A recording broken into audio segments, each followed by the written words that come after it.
What's up, beautiful people, and welcome back to another comic book review video where I say words about a comic that I read and you, the beautiful people, listen. It is I, your crazy Nicolas Cage, your steward of Gondor, your genius, billionaire playboy, basic YouTuber philanthropist, SuperCliff, and would you kindly hit that like and subscribe button for every little bit helps in this majestic YouTube world. And today, guys, we are back at it with our dark and spooky adventure with Nocterra, issue number 4, written by the powerful Scott Snyder, with the art drawn by Tony S. Daniel and Tomei Mori. And without further ado, let's get weird. Alrighty then. So issue 4 begins with another flashback on day 3, following the big PM. And once more, our monologue of the past is given to us by Val Riggs. And Val, she tells us that on day 3, people realized that the key to surviving the darkness was staying lit. On day 4, federal refugee camps were set up within malls and stadiums, outfitted with heavy-duty lights, staffed with doctors and soldiers, and from there, local news stations would tell people to go to their nearest camp.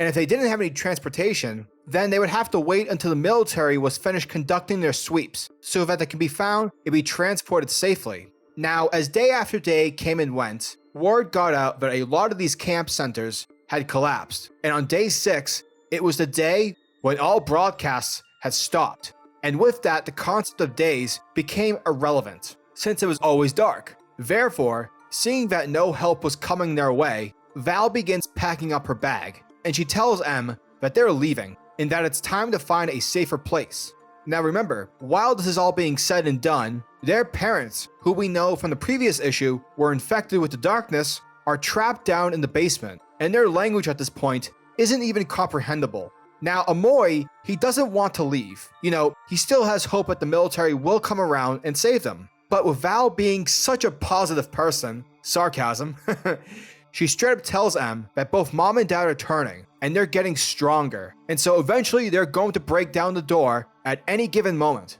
And make no mistake, dude, because they will kill us. Suddenly the power goes out. Everything shuts off. And though this should be taken as a sign that shit's about to hit the fan, and that in truth no one is coming to save them, Amori is still hopeful. Despite everything bad that's going on, Amori is still hopeful that the soldiers will come, and with them, they'll have lights, which will help them be safe and maybe, just maybe, help mom and dad.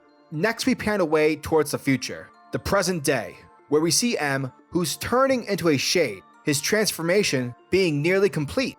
Meanwhile, up front, Val is taking the rig over to the abandoned town of Tipton, hoping to find a solar lamp that one of her truck buddies mentioned was there, prior to the outpost being overrun by shades. Because if Val proves to be successful in finding one of these lamps, it will help stave off the changing process within Amori, at least long enough until Val and everyone arrive at Sanctuary. Now, eventually they pull up to the gates of Tipton, and from there, Val and Bailey head out and search for one of these solar lamps. Once they're inside, they see that the place is completely empty, with cases of luggage and other crap just littered everywhere. Val explains to Bailey that before the darkness, Tipton was where the airlines would send people's unclaimed baggage, and that the building with the giant suitcase on it was known as the Luggage Museum, where some of the weirdest shit that was left on planes were stored. Val also explains that Tipton served as a major trading hub. At least that was the case till about a week ago when Human Shades took over.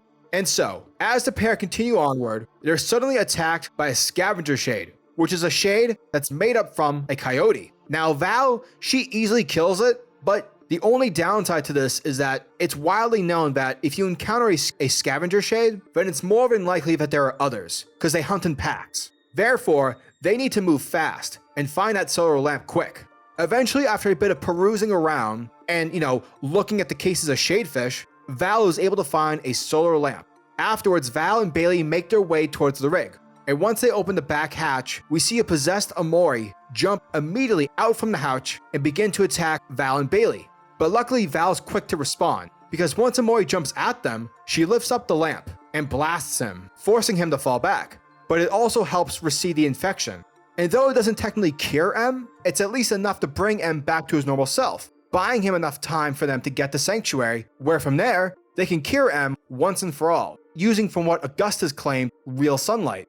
However, that's not the only issue at hand, because remember back in the previous issue, during the fight against Blacktop Bill? Well, during that fight, Bill shot the back of Val's rig with a couple of harpoons. However, Bill's harpoons were special, as they managed to drain the truck's energy, basically aging the truck's battery by 10 years. Therefore, because of this, the truck only has about 100 miles left to travel within it before it dies completely. Therefore, if they continue with their journey towards Sanctuary, then they won't have enough power to get back home. And from Val's point of view, because she's cynical, she can't help but not prepare for the inevitable disappointment for when they eventually do arrive at Sanctuary, speculating that once they get there won't actually be anything helpful. However, because Val wants so desperately to save her brother, Val's willing to believe in Bailey and her grandfather's claim, despite being cynical. And so, knowing that there's no way back once they get to Sanctuary, the group heads out, accepting the risks. Afterwards, nearly 100 miles later worth of driving, Val's rig ends up at the location of Sanctuary.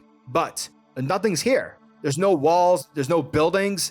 Sanctuary is nowhere to be found. And as a result of this, Bailey, she's immediately confused because in her mind, there was just no way her grandfather Augustus would make this all up, give her false hope. But suddenly our characters are attacked by a group of shade monsters. And so Val, she's doing her best in keeping the shades at bay, blasting every shade monster that gets within close proximity. But sadly, there's just way too many of these things. So in an effort to make an escape, Val pops smoke. And from there, Val, she pulls Bailey through the smoke to make their escape. However, once this happens, the shade monsters, they begin to disperse. They begin to disappear. And as we're left wondering as to why this is the case, Val's quick to answer. For you see, the only reason shades would retreat from their prey is because human shades are nearby. And this is when, over in a neighboring forest across the tree line, the voices of human shades are heard, speaking in whatever Shane language that they speak in. And so seeing that there's just no hope, Val, she tells Bailey to close her eyes. But it's in this moment, where all hope seems to be lost, a hatch opens up, and from it, they are soon greeted by Tiberius. Now, amidst Val's supposed last moments, we're given a monologue, where Val's remembering back on day 6, back when Val's brother wanted to stay in their home, stay behind and wait for someone to come and rescue them. And Val, she agreed with M. She allowed M to make the call that night. And so as they waited and waited around for help, eventually their parents managed to break out from the basement. But at the same time, a man smashes their front door and enters their home, arriving just in time to save them from certain death. Now, according to Val, the man who had saved them, his smile was the brightest smile that she had ever seen. Therefore, with the recent narrow rescue from Tiberius, Val can't help but to remember back to that night, back when her and M were rescued by a complete stranger. Once all the shade creatures scattered, the group went back out and got Amori. And once the group are making their way down beneath the caves of Sanctuary, Val's met with the impossible, something which contradicts all of Val's cynical feelings towards life. Because what they come across is a ray of sunlight, like real deal authentic sunlight, beaming down onto a flower, providing it with life.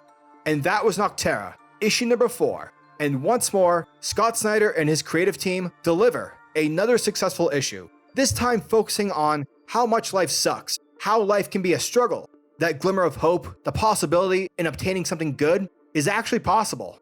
Basically, if you keep on fighting the fight, if you don't give up, along with an added sprinkle of faith that something good actually exists, then you might just end up obtaining said goal.